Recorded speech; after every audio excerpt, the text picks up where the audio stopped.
China has hit back at the Women's Tennis Association after the organization announced that it's going to suspend all events in the country. Beijing says it's firmly opposed to the politicization of sports. The WTA is boycotting China due to concerns over the safety of former doubles world #1, Peng Shuai. She's dropped out of public view after accusing former Vice Premier Zhang Gaoli of sexually assaulting her. The WTA's move is the strongest public stand taken against Beijing by a sporting institution. Its decision has been applauded by many current and former tennis players. Lo Minmin joins us live now from Shanghai for more on this story. Minmin, the IOC has come out to say that it's held another video call with Peng Shuai.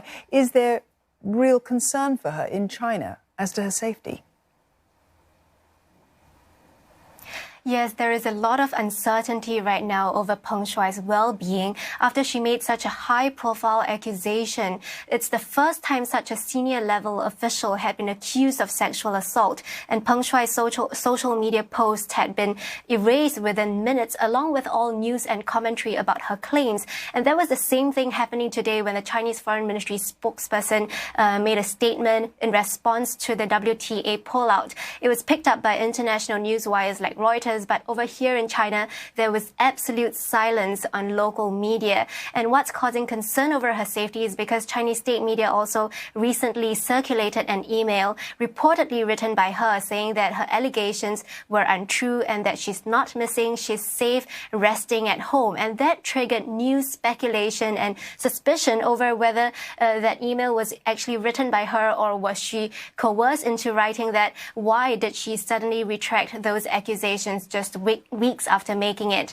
And meanwhile, the Chinese former vice premier is nowhere to be seen in public, and there is no sign that he is being investigated. If he is, it's likely to be done behind closed doors, but at the moment there has been no word about that. And the WTA has called for a full and transparent investigation into this matter, but right now that just seems to be very unlikely. Well, let's talk about the ramifications of the IOC's move, Minmin, because China is a very large market for international sports associations. So how big of a blow is this boycott really going to be? Well, it's a huge blow because the WTA had just signed a 10-year deal to host the WTA finals in Shenzhen until 2030. And that is a lucrative long-term deal, potentially hundreds of millions of dollars in lost revenue every year. And not to mention that Shenzhen had also invested lots of money into building a world-class tennis stadium to host that event. And of course, there are also reputational damage as well. Tennis had actually been growing in popularity here in China over the past few decades after several Chinese players had broken into global rankings.